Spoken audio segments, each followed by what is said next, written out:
So this video is on teeth. Now, I'm not saying I have the world's best teeth in the world, because actually I had a fluoride deficiency when I was young, so I actually had really blotchy teeth, but they have actually gotten better as I've gotten older, and it's really unnoticeable.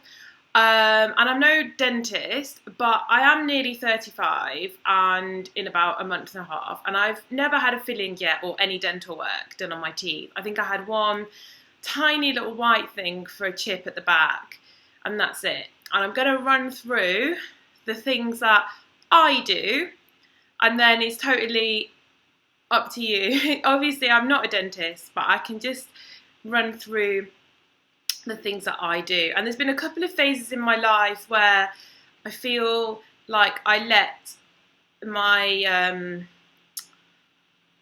I built up the most stains I ever have in my whole life when I started drinking tea. I don't normally drink tea.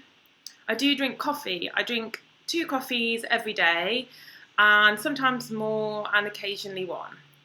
And when I went to an ashram for 4 weeks, I stopped drinking coffee because it wasn't allowed, but I did somehow manage to smuggle in some black tea. And when I left, my teeth were really, really yellow. And I was also trying to try alternative toothpaste as well, and I don't think they were doing a good job. And after that, I actually went back to whitening toothpaste, but now I have found an actual toothpaste that I really like. But I'll be honest, I rotate it with like a normal toothpaste as well. So I'll maybe do so many days with natural and so many days with alternative. So I'm not saying that maybe one day I won't go fully onto the alternative route, but right now I don't. So I'm just going to be really honest with everything that I do. And some things are things that I've not been doing for that long as well, and that I've only just integrated into my routine. But one of the first things that I'm going to say that I think has been the main reason why I have never really had dental work done at my age is because I was away from sugar and processed food since the age of 19, 20. I used to have really bad stomach problems, and I never did it for my teeth, but I was very, very, very health conscious because I had to be, because my stomach was so intolerant to so many things. I used to try so many different diets and healthy ways of eating, and although over the years the kinds of diets that I've been on have been really varied, and I've been trying so many different things for optimum health, one thing that they do have in common is I've never eaten processed sugar. I'm not saying never. Of course, there's been times over the past 15 years where I've had a little bit of sugar here and there, a little bit of processed food here and there, but I would say it's so rare that it's barely worth mentioning. Like over a year, maybe 4% of my diet will come from that. I mean, 3%, 2%, I don't know, but very, very low. I'm talking like I probably could count on like 4 hands the amount of chocolate bars, like really sweet chocolate bars that I've had over a lifetime. Maybe I ate a bit of dark chocolate and things like that, but I've eaten loads and loads of fruit, So all the dentists that say that fruit's really bad for your teeth, I don't know, because I'll always ask them, I'll say, do you think I'm eating too much fruit? There was a period where I was worried about acid erosion, but they've never ever said there's anything visible on that front. And I probably in my life have eaten so much fruit that more than any standard person, but I haven't eaten processed sugar or processed food really barely at all since I turned 20. So I do believe that's one of the main things. I also had fissure sealants when I was young. My parents gave me fissure sealants, so I don't know if they still do those, but I had like coating over my very back teeth, which was supposed to be preventative for filling. So I can say that for me it worked. Whether it was the key thing or whether it was something else, who knows? But those things worked. And over time, I've changed what I've been doing, and I don't overbrush my teeth. I will definitely say that. I brush my teeth once or twice a day, and I do not overbrush them. And I never have. And I don't know what that does, but I just follow my intuition on everything, really. So some of the things that I do now are, so coconut oil pulling. My coconut oil, sorry, everything that I own is a little bit black, by the way, and you'll see the reason for that. Everything in the bathroom area is a little bit black, and you'll see the reason for that in a bit. Well, actually, the oil The coconut oil, that's actually because I was doing oil painting, because I do art as well. And then I picked up the coconut oil to try and clean my brushes, and that's pain actually. But a lot of my things do have a tinge of black, and you'll see why in a bit. So my coconut oil is great for oil pulling.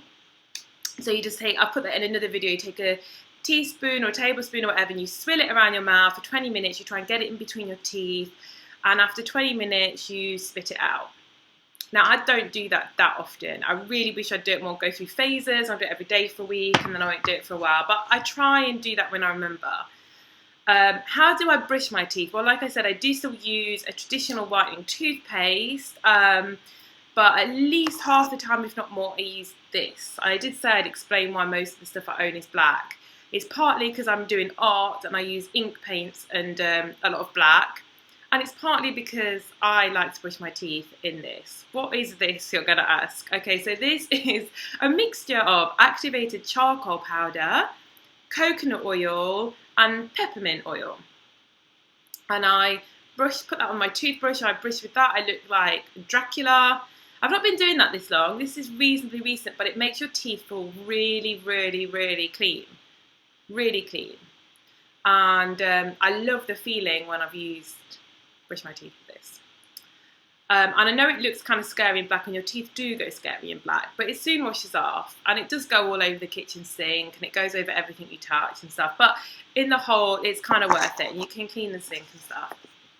So what else do? I floss my teeth, but I floss my teeth sometimes with this, which is traditional, but more often than not, I floss my teeth with this, which is quite new also, and it's called a water flosser. I don't know if you've ever heard of these, but I really swear by these, because actually the art of brushing your teeth is more for dislodging stuff than it even is using toothpaste. And this is amazing. It's basically, you fill the tank up with water, and you use this and you spray around your mouth, and it dislodges everything. And it's a lot kinder, I feel, than traditional